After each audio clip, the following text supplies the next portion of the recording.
Welcome back to the Head, Heart, and Boots podcast. I'm Chris. And I'm Brandon.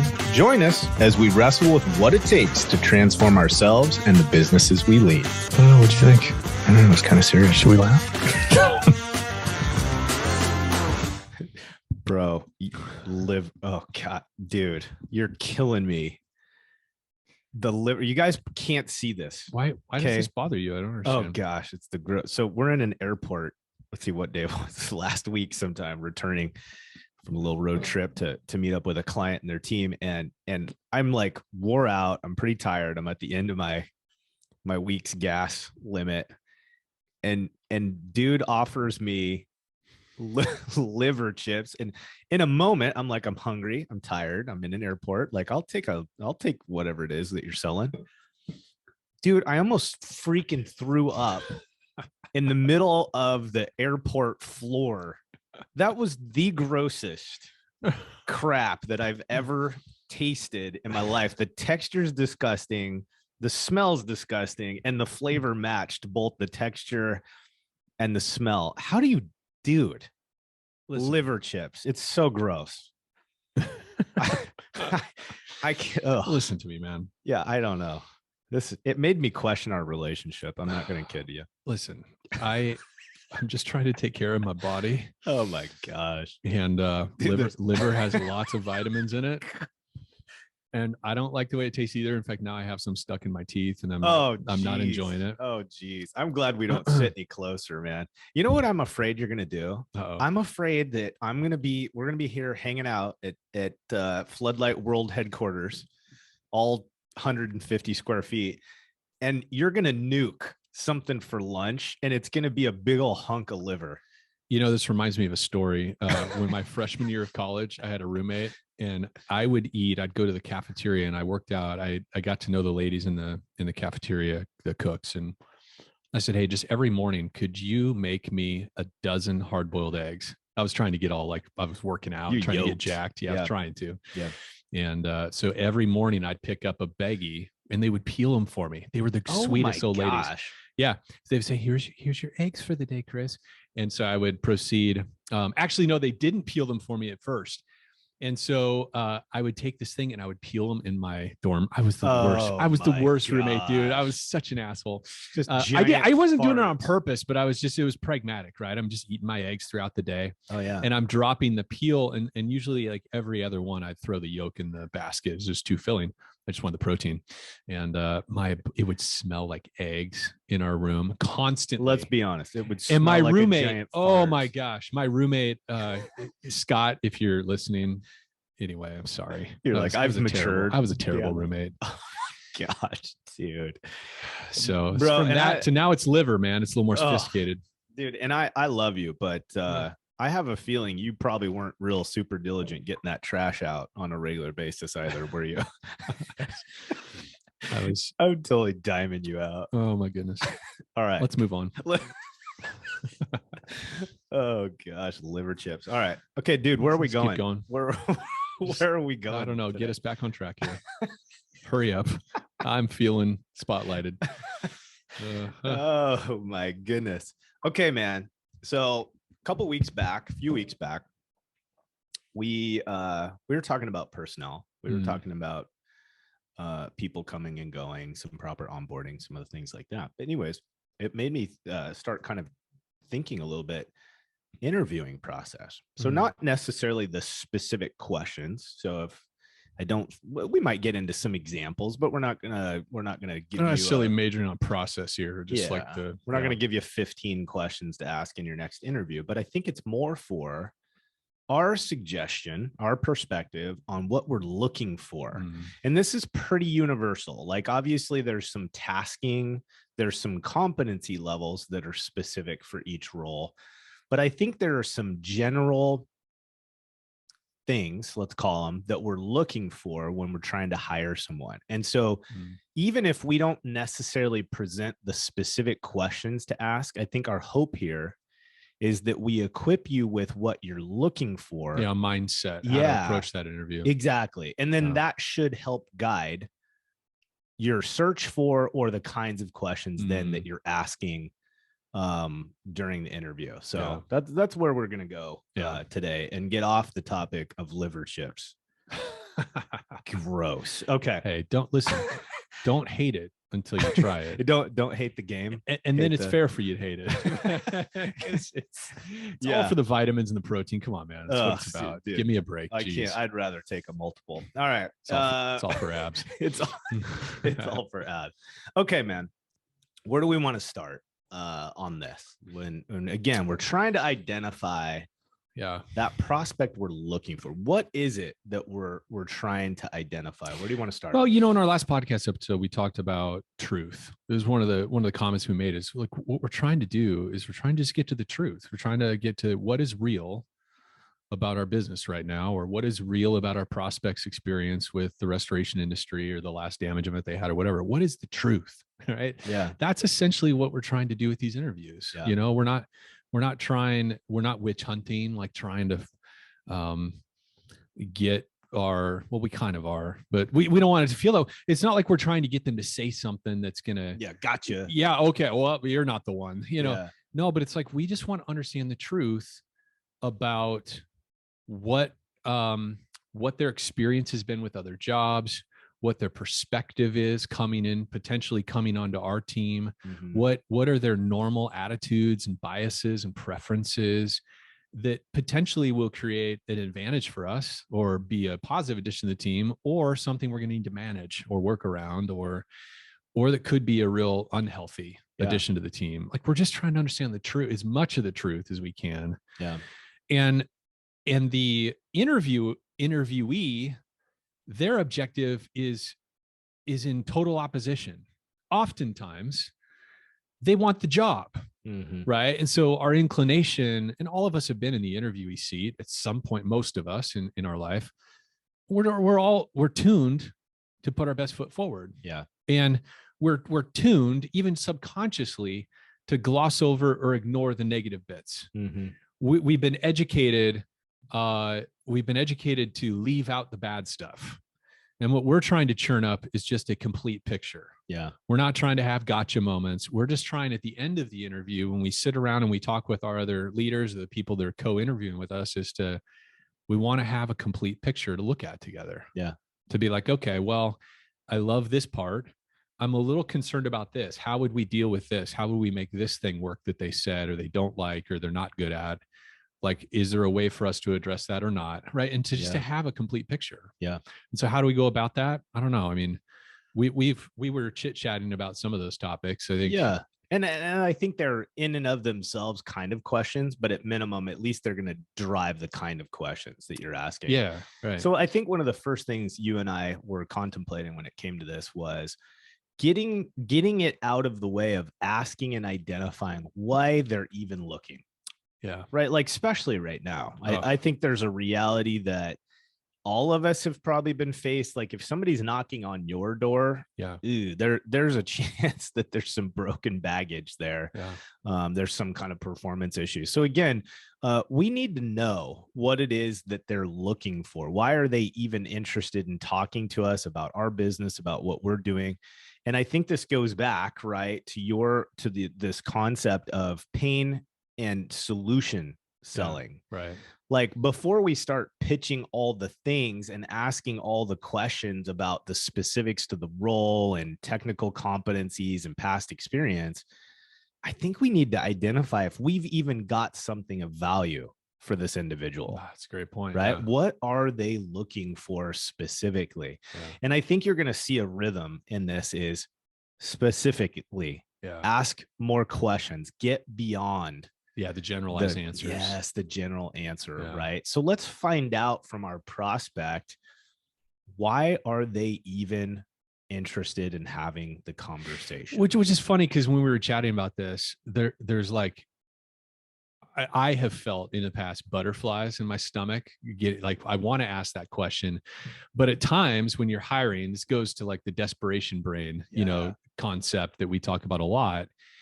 You're in that desperation brain, and you desperately need that PM, or you need that tech, or you need that office manager, you need that AR person, or you need that sales rep. We can just get so locked in the desperate need-based mindset to where we're inclined to overlook all manner of things, and we kind of don't want to know.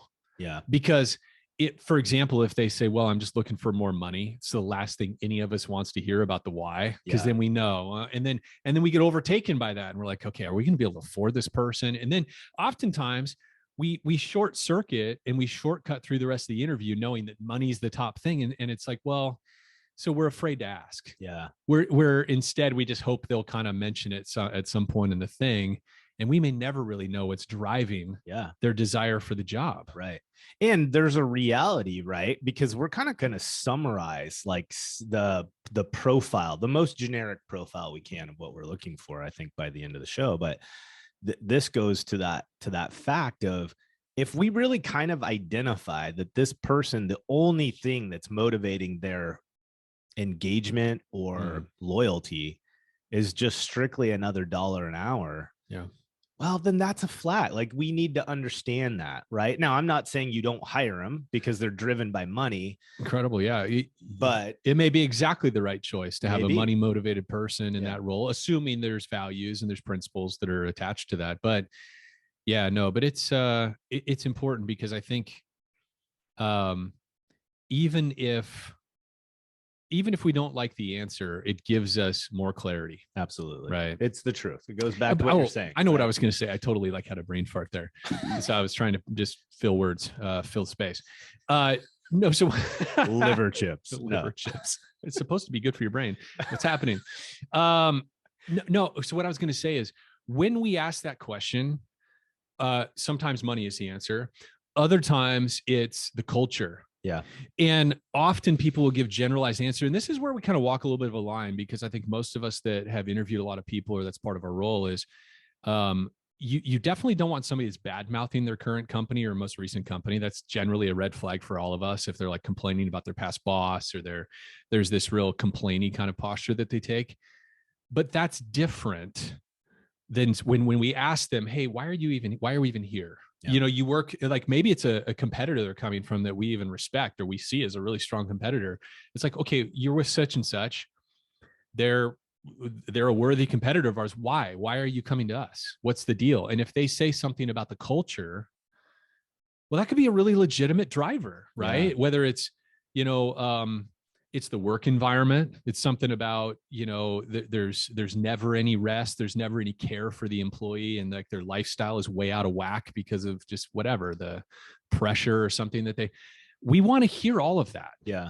But we want to hear specifically. So I think just one caution around that question is, don't stop at the generalized answer. Yes. Like you said, get the specific, almost especially when it comes to culture and, hey, I just don't like the work environment in a place. Well, double click on that. Tell me more. Yeah.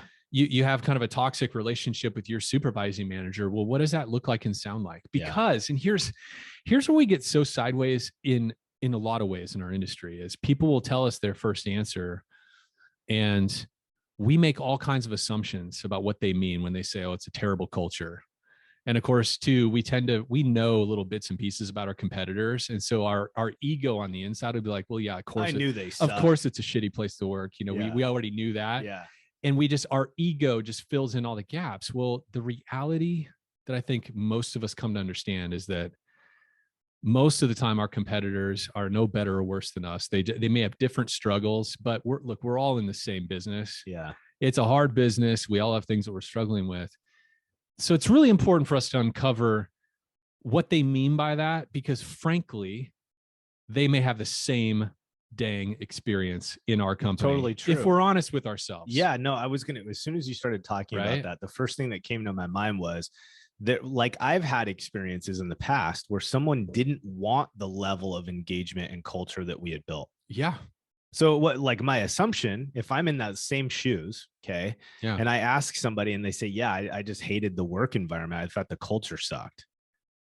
In my mind, I'm going, oh, they're going to be a perfect fit because we care about engagement and all the things.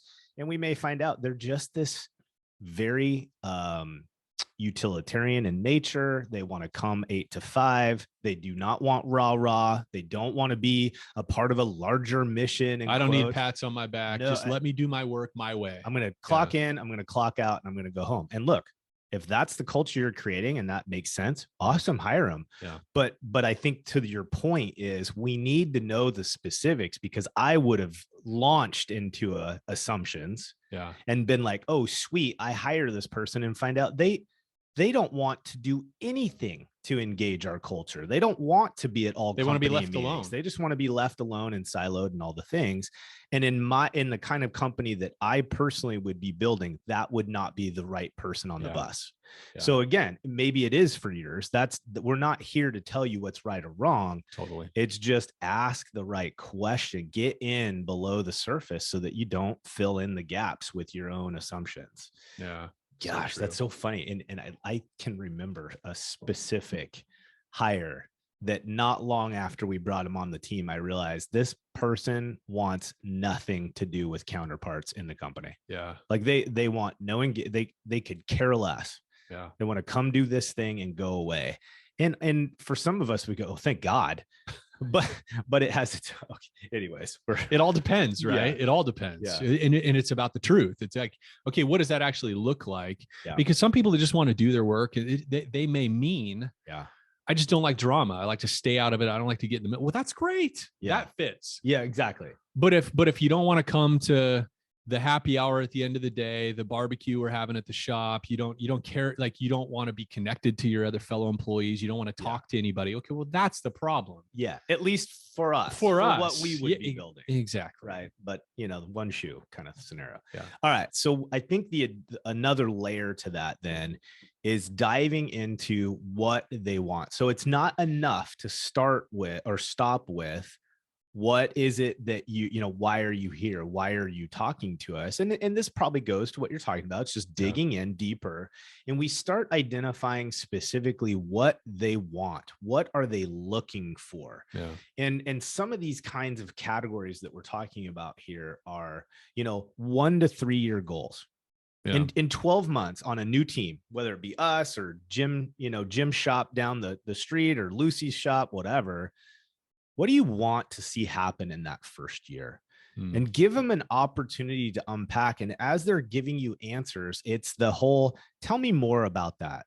Yeah. What do you mean specifically by that? Can you give me some examples? Keep them talking and peeling back some of those layers of the onion, right? Yeah. Why is that your goal? What would that do for you? Yeah. How would that change things for you? Yeah. Why is that important? Right. Like, and I think that's, you can also get at some of the compensation goals to make sure they're in line. Right. So like I was in a meeting with a potential sales leader for one of our clients, first interview, and might've been second interview, but that was one of the questions I said, hey, just look 3 years out.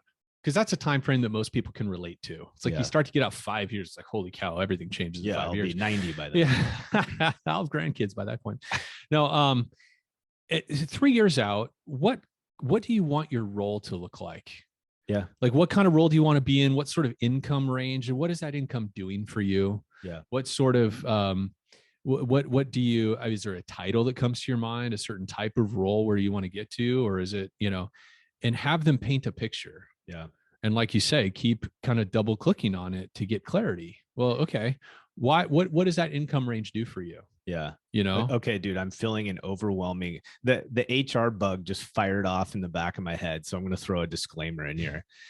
What I'm advising you guys to do is when you start designing your questions, and I would say from just a tactical perspective, you should legitimately line out 15 to 20 open-ended questions that specifically help you look for this information. Have your HR manager or partner review them. Have your HR manager or an acquaintance in the industry or an HR partner. And if you need a suggestion, we have a partner we can refer you to. But I mean, it is really important. And especially as you grow in size, you take on more and more and more litigation risk. Yeah. And I think there's this weird space that we can get caught into, that smaller businesses are still operating like small businesses. Like we're all friends and family. Yeah. So we're really engaged in our personal lives in a lot of ways.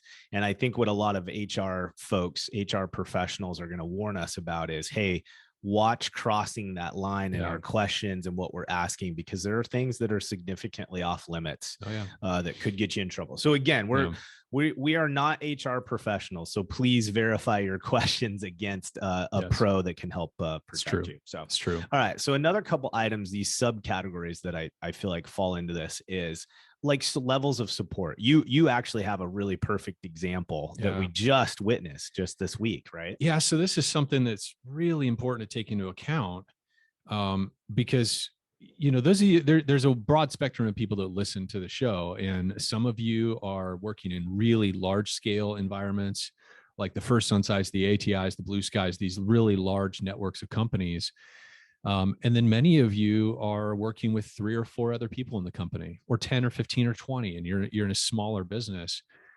Well, people's expectation on how much training and development and onboarding and what that's going to look like, feel like, potentially is very, very different. Because if they're coming from Jim Bob's, cleaning and restoration down the street, where it's, a guy and his 2 kids and a construction guy, well, their ability to train and really provide, like, equip people with training and resources and all of that kind of stuff is going to look vastly different from your large, organizations like the Blue Skies and Belfours and they ATIs, have an entire university, and frankly, even like large franchises, established franchises like a ServPro, somebody coming from there who has all of these resources and training modules and stuff available to them.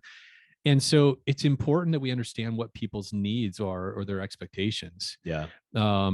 Because that is a common problem. Somebody's coming from a larger company, and they're accustomed to having 2 weeks or 4 weeks of ride-alongs and shadowing other people and not really being required to produce until a month or 6 weeks later.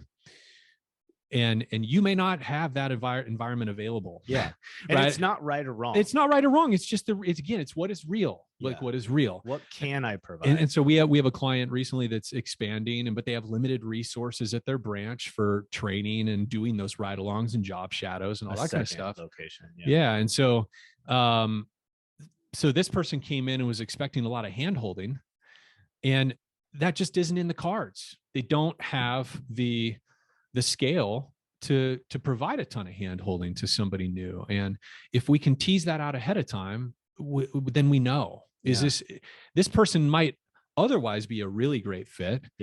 But it's just that they're going to need or expect or want, 2 weeks or 2 months of kind of ramp up and going to this training and doing these online modules at home on their couch. And it's like, wait, that's not our environment. It just isn't going to happen. It's a misfit. Exactly. It's wrong timing, whatever. And it might be later. Like, totally. So we don't want to burn that prospect or that connection. Let's keep them in the Rolodex. Let's remain connected on LinkedIn. But right now may not be the time. We got to be realistic about what we can provide, and we don't want to oversell it, because anytime, again, it's the truth. Like, we want to share the truth with these people before we hire them, so they're not smacked in the face by, oh man, I'm just got to figure this out myself. So how do you ask that? How you frame that in a question? I think you just simply ask, hey, tell me, last time you were working at XYZ company, what did your training and onboarding look like? That's great, because then you can say, what if you're in an environment where that wasn't available, what role would that play, or how would it affect your position on the team? Was that our door? No, there's just some shootings happening outside of World Headquarters. Okay, now. It's backfiring truck or something. Oh, okay. It sounded like a machine gun or somebody knocking on a door. It's easy to get those two confused. So same. I think we talked about motivations as another one. Like, can we get into the types of things that motivate that individual? So again, what do they want? Like, our goal in that the questioning is, we're looking for award elements, bonus elements. We're looking for, employee of the month kind of scenarios. We're looking for, the kind of communication and that we have on a regular basis. Is it going to provide enough kudos? Are we going to be able to give them either the level of support that they want, not just in the training and things like that, but the kinds of things that motivate them as an individual? Because we may identify that this particular role, an example would be, maybe in your particular business, a role is more siloed than maybe that role is at other operations. I can think of some of the administrative tasking. A lot of people have roles called, a file coordinator or a project coordinator. Well, those two titles can mean very different things depending on the company. Are there commonly crossover? Yes. But that doesn't mean I don't see an operation where a file coordinator has very little interaction with other peers. And we may be all excited because somebody has had that title before or supported a team in a certain way. But again, the expectation at our company might be slightly different. So again, it's just getting to that. Like, what motivates this individual? Are they, I need to be around people, or do they want to be left alone? What is their sense? What is their best? What's their best case scenario, essentially? Like, how do they function the best? So another really important thing with regard to this is salespeople. Because if they're coming, this is a huge deal. And recently, everybody's recruiting salespeople right now. It feels like you're hiring a salesperson away from a team of salespeople, and they're going to be your solo salesperson. Yes, that is a massive, massive difference. Yeah. In job experience and team experience. Because let's face it, if you're of the size where you're just getting ready to hire your first sales professional, or maybe you've had a single salesperson, they rotated off for whatever reason, and you don't have a sales manager, it's a smallish team. They don't have a team manager, they don't have other colleagues that are selling. That's a very different experience, and it demands something very different from them than if they're coming from a team where they had 2 or 3 other colleagues selling, and or they had a sales manager there. You know what I mean? Yeah. So it's important for us to tease that out and not to discount that, because that's a big deal. In fact, we were, encountering this with this person said to me, they're like, I'm just so used to like having a team, and we talk to each other and we collaborate and swap ideas and problem solve. And they really, that environment energizes them. And then I also think of an old sales buddy of mine, Jeff Martini. Chef Martini's like a medical sales rep, not very successful, but I remember he was just a lone ranger. Yeah. He liked it. Yeah. He's just kind of a salty guy, and he had his way with customers. He's such a good sales guy. But he could take or leave. Like, I did some of my ride-alongs with him as a training when I first started as a sales rep, and I could just tell he was mildly annoyed that he sort of had me tagging along. Yeah. Because he's just a lone ranger. Yeah. And he would show up to sales meetings fully prepared, and like he did his thing. But he didn't need the whole team thing. Yeah. Some people do. Right. So better to find that out ahead of time, right? Yeah. I think that, we're going to keep beating the same drum of the goal in our interviewing process is to get to the truth, be honest with yourself about what you are legitimately capable of offering. Yes. And be very clear on what it is that this individual wants, and do not leave it up to guess or assumption. Right. Yeah. Okay. So another layer to this is kind of, again, digging beyond those first answers is when we start to dig into performance and experience. Let's get as measurably black and white as possible with the kind of information that we're looking for. Here's what I mean by that. We're kind of hammering a lot on salespeople, but this is legit for operational stuff. Here's an example. You're talking to somebody and they use language like, oh yeah, I've been in the industry for 10 years. I've led, everything from large, complex commercial jobs to residential jobs. I can run teams. I understand T&M, all the things. Well, my gut reaction is right on. Like, I've got my person, right? He or she is designed specifically. You're hired. Like, this is my new MIT manager. Yeah. Okay. Well, let's actually start digging into the specifics about them being, in quotes, responsible for these jobs. What did that mean? Yeah. Let's identify, did you establish the scope, or did you execute on a scope of work that was built by somebody else? Well, that's pretty specific. Like, we need to know, because if I just launch and put somebody, because they've got 10 years experience, into running my mitigation process, I'm going to need them to teach and equip and understand how to create a scope of work from a loss review. Like, that's critical. Yeah. And if I don't ask a measurable, specific question where the answer can be very specific, again, I can make assumptions. I could be all excited about this person's general experience and identify the hole is a critical one, right? I think about this for sales teams. We get all the time, we'll hear, folks say, yeah, I've been selling for 20 years. I've done X, Y, and Z. Okay, great. Let's talk about specific numbers from your last place or your current employer. Let's talk about where the business is coming from. Why is it coming from there? What was the goal? How did you perform against that goal? Right? Because we've seen scenarios where someone talks in general specifics in generals about a team's performance. Oh, we produced 5 million, 6 million, this million, millions. And then it took some extra questions and we identify, well, that individual actually never sold any of it. Yeah. Or they were a leadership position only. Yeah. Well, maybe I'm not, I need someone that's going to go whale hunt, right? Yeah. And I mean, there's all kinds of things we can find out by double clicking, right? So you did 5 million in top line revenue, you managed 25 files at a time and blah, blah, blah, blah, blah. And you start to dig in and you ask about you talk about the gross profit margin on your jobs. And then, you realize either they don't know, what really bad sign. Yeah. Or they worked at a company where it was acceptable to have 25% GP. Yeah. Right. When you're thinking, whoa, that is way below standard. This is not going to work. Yeah. Or they're going to struggle in our environment where we have much higher standards. Yeah. Yeah. And one other thing too, just about on the ops leader side, was that business storm operations? Yes. Or local operations? Right. Two entirely different work environments. Did a specific event affect those numbers, or is that normal business as usual numbers? Yeah. So you've done everything from large loss to residential. Great. Were we talking storm operations? Are we talking localized? How much of your experience is storm versus local? Yeah. Because I mean, different parts of the country, right?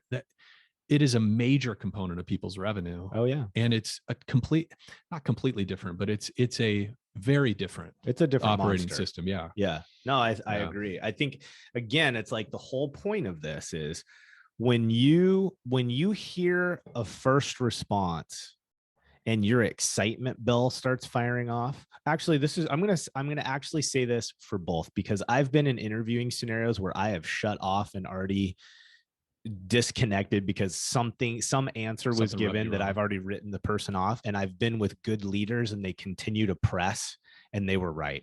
Yeah. We identified that this person actually is a solid candidate and I had written them off too early. So again, the adverse, right? Reverse is whatever. Yeah. The opposite. Dig in, because if you start to close off immediately from someone's response, grab yourself. Yeah. You might I take that back. Don't eat liver chips and don't grab yourself at any point during an interview. Stop yourself and pause and say, okay, I'm checking out on this person's answer, or I'm totally fired up and excited about the answer. Don't stop digging. Yeah. Let's get more specifics. Yeah. We don't want to leave talent on the table, and we don't want to compromise our team by bringing in the wrong person. Right. Yeah, completely. Okay. So yeah, one of the questions that I love to ask is, and I don't know, maybe it's just totally generic and everybody asks a version of this, but to kind of tease out preferences is, applicant, look back over your whole career. And sometimes if I've got a younger person, they've had 4 or 5 jobs on their resume, I'll say, so you were this, you did that, you did this, you did this. When you think back over all of those roles, what were your favorite tasks in job assignments and roles? And what were your least favorite? And then why? Yeah. And that opens up a whole dialogue. Yeah. And other opportunities for follow-up questions. Yeah. Oh, well, why was that your least favorite, thing to do? Totally. Oh, was it about that? And man, and again, you're just trying to get to the truth, because then at the end, the conclusion of that interview, and you should always, whenever possible, have multiple people that are interviewing this candidate, right? And so you sit down and you debrief in that interview. You want as complete of a picture to sit back together and be like, okay, I really liked this. When they said this, I have concern about that. Yeah. Is there a way for us to work around that? Is it even really an issue, or did I just have a knee-jerk reaction to it? Yeah. How important are those things that were not quite right? Yeah. And you can really have enough data. Yeah. A fuller picture of that person, right? Totally agree. All right. Now this one's kind of a little blurry. Okay. But it's come up a lot. And that is, I think you need to ask yourself the question, Do I like this person? Dude, I knew you were going to say that before I came out. Yeah. And I know it's hard for us to be like, because some of us, well, I've got plenty of employees I don't necessarily like, but they do a great job. Okay. Yeah. Okay. But do they have the kind of personality that just literally feels like oil and water? Because if that's the case, there's a strong possibility that every client, every peer, every subcontractor that they interact with is going to feel the same way you do. And I've seen lots of scenarios. In fact, we just recently experienced one where at the end of the day, maybe there was potential there. It was so difficult to get over the personality conflict that it made momentum for both people completely impossible. Yeah. One person probably just felt disliked and judged and a misfit, and the other individual was just constantly frustrated by the interaction. And so I think to some extent, we have to ask ourselves, do I like them? Would I want to be around them? And if the answer is no, think about that. Push pause for a minute. Oh yeah. This is really an emerging value. I mean, I think like you hear tech industry tends to lead a lot of things because it's super high margin. There's a lot of wealth in there. And and their valuations have nothing to do with profitability. It's true. So. Yeah, we were talking about that yesterday. Right. Yeah. It's what is it? It's a multiple of annual top line. Yes. Yeah. Okay. So anyway, but they have a lot of money, and so they tend to kind of be leading the pack in terms of business ideas and so forth. Yeah. But they've been talking about this for a while. Is it might be the most important. Yeah. It might be the most important thing is, does this person fit the general personality and culture and attitude of the rest of our team? Because if they're abrasive or they come off as just like strangely just not, they're weird to connect with, and the chances are, right, their coworkers are going to feel that same thing. So you gotta trust that guy. And we're not speaking against diversity. No, not at all. Like I think some of the most brilliant teams are very different in terms of the makeup of personnel on the team. Everything from sex, culture, religious beliefs, I mean, you name it. But there is a general sense of commitment to a mission, to an idea, to a concept. And those individuals, although they bring different natural wiring and different communication standards, different experiences, there's still this general, I kind of just like my coworkers. And at the end of the day, that's important for performance, man. Like when we're adapting and overcoming, when we're asking people to do hard things, when we're trying to keep enough energy to take care of our client, you can't be spending all that energy at home base dealing with drama and just social misfit. Like it's important, right? Now, again, I'm going to refer you to the HR rep because I'm not sure exactly what questions we can get away with, but here's some kinds of things that we're trying to identify. Could I spend time around them? Right. Do they give me a sense of trust?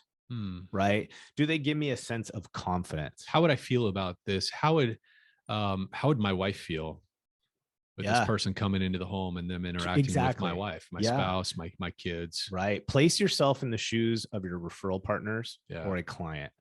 And say, what is the presentation from this individual? What kind of body language are they using? What signals are they sending? I would go so far as to ask yourself, if this individual is the only person that our client or prospect has, like, to gain an impression of our business, what will that be? What will that be? Oh man. Because we discount this. We overlook this so much with techs. Like, we let people onto the team that when you ask them that question, what if they are the only impression of your client? And they often are. I mean, our technicians are probably 80% of the time and grade that somebody has with our brand. Totally. Period. And I think we forget that. Desperation brand again. We need somebody to just tear stuff out and carry equipment. Signal? So dig into that. I think at the end of the day, that is just a mission critical element that you're trying to identify. And there's going to be a series of questions that can get you to that point, but that's what you're looking for. You need to know with confidence, is this the kind of person that breeds trust, breeds confidence? I have faith in this individual. I like the way they carry themselves. I could spend time with them. Could you have a beer with them? Not telling you have to. Maybe on Friday. Okay. Here's some in general I would say some things that we're trying to identify throughout the interviewing process. Coachability, right? We had an example today. Had a conversation with an individual from experience, time and grade, all the things, spot on, excited about it. And at one point, I literally just asked him point blank, like, hey, your background is rich. You've been doing this a long time. You've been successful. You've made plenty of money. Your systems are working for you.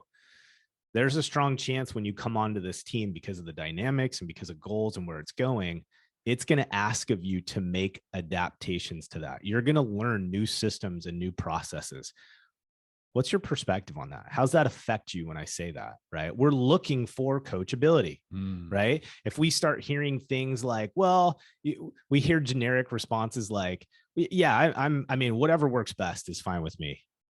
Okay, let's get into that. No, what do you mean by that? Is that your perspective of what works best, or it works best for the team based on the current circumstances, right? Like, we got to get into that. And I'm not telling you to get confrontational here, but we're trying to figure out if this individual still has stuff to learn. Yeah. Because if we're honest with ourselves, when we have a team that's coachable, we're winning. Yeah. It means that we're open to hear new ideas, techniques. It means we're open to hearing criticism on our performance.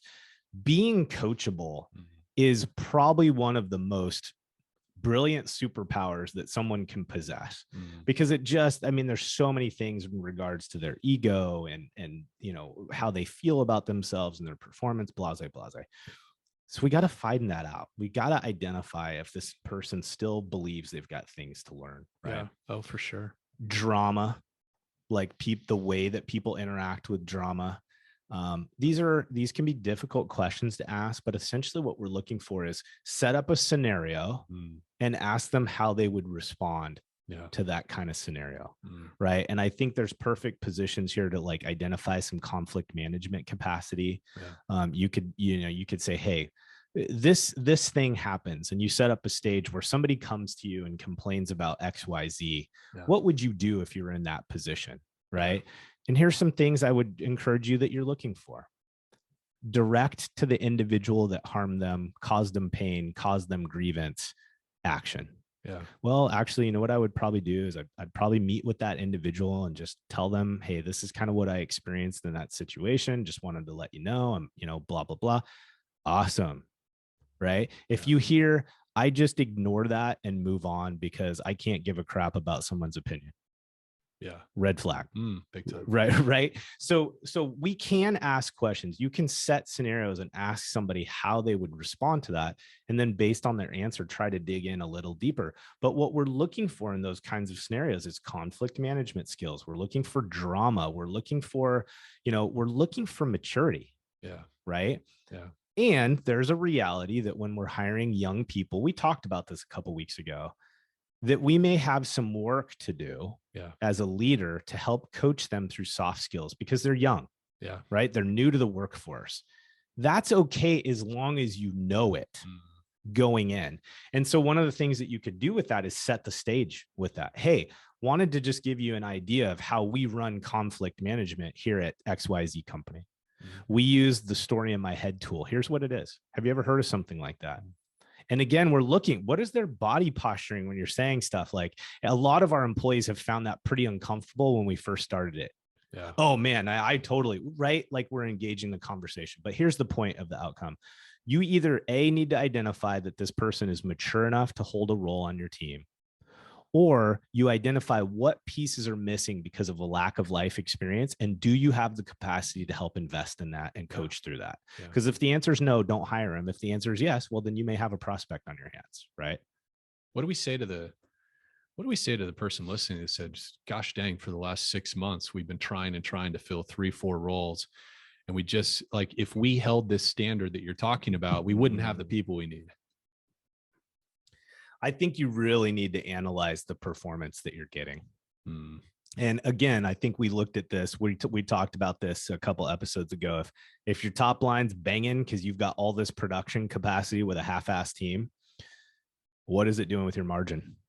Are you doing another third times number of jobs to produce the same EBITDA. Yeah. Well, then maybe it would just be better to have 4 technicians instead of 8, do the correct amount of work at the profit margin. I was just going to say, I feel like when I look back over the different teams that we've worked with, when you have a healthy team that's communicating well, that likes each other, you can do a lot with a little. Ton of work. You can do a lot with a little. And amazingly, when the team's healthy and the drama is absent, yes, and it's like you've got a team of A players and they're not constantly annoyed or frustrated because there's C players or D players. They're not creating internal friction on top. They're not creating additional baggage. Yeah.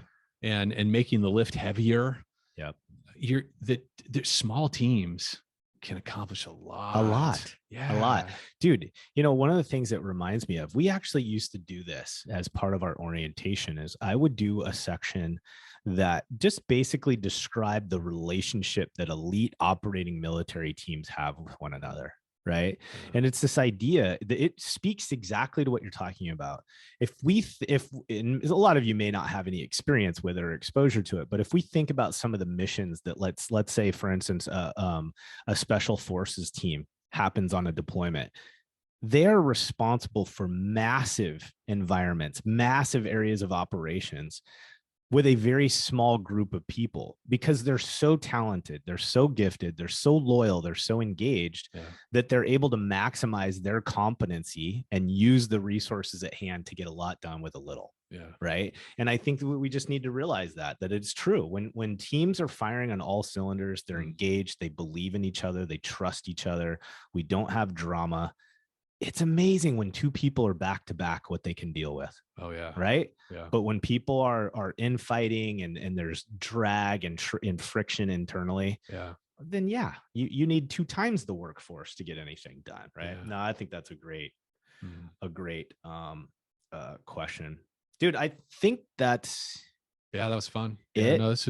Is there any kind of summary, or is there any kind of reminder wrap up? Yeah, I think it's a reminder, right? And like none of this is rocket science, but I think the theme here that we've been bouncing around is just, we need to do a better job of getting to the truth. Yeah.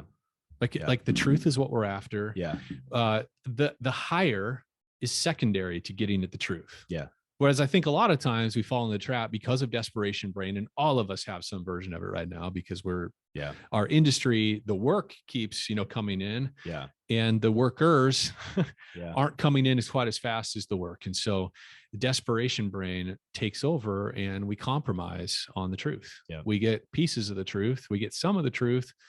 And also I think too, whether it's intentional or not, we can often give off just a version of the truth about what it's like to be on our team, and what they're being hired for and what's going to be expected of them, because we're so desperate to get them in.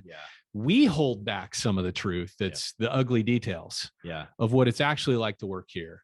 And so it's just, hey, let's get to the truth on both sides of it. Everybody wins. Yeah. I love it. Okay. Hang in there, guys. Good luck. All right, everybody. Hey, thanks for joining us for another episode of Head, Heart, and Boots. And if you're enjoying the show, or you love this episode, please hit subscribe, write us a review, or share this episode with a friend. Share it on LinkedIn, share it via text, whatever. It all helps. Thanks for listening.